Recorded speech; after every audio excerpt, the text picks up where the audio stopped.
As we work with objects in our C# applications in the .NET framework, we generate class files to form the definition of the objects we'll use in our code. When we instantiate an object, we use a constructor to build the object or to initialize instance variables, setting values for any of the member variables that may exist within it.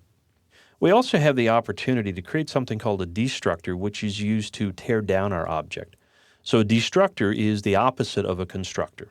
We use the constructor to build our object in code or to apply values to the instances of the objects that we create within our code, and we use a destructor to tear down or to destroy the object when we're finished with it.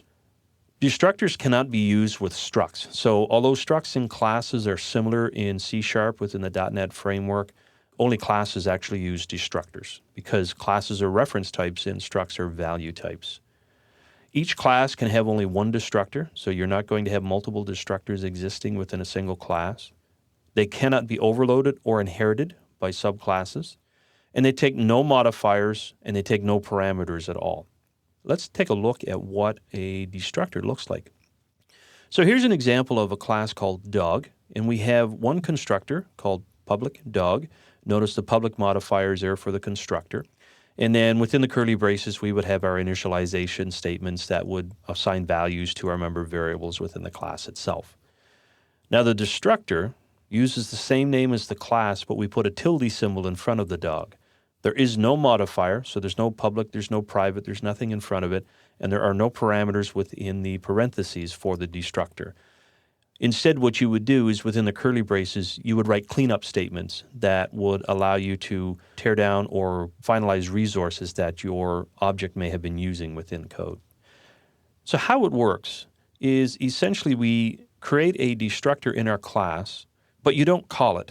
It's invoked automatically by the garbage collector. So in other words, you wouldn't call, tilde dog to destruct your class. You don't have to worry about that. If you've declared one in your class, the garbage collector will find it and implicitly invoke that method automatically, and any code that you've written in the curly braces will be executed at that time.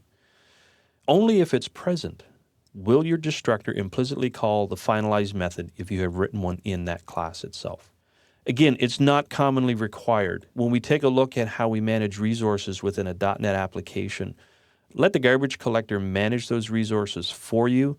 They will call the necessary cleanup code for your objects automatically.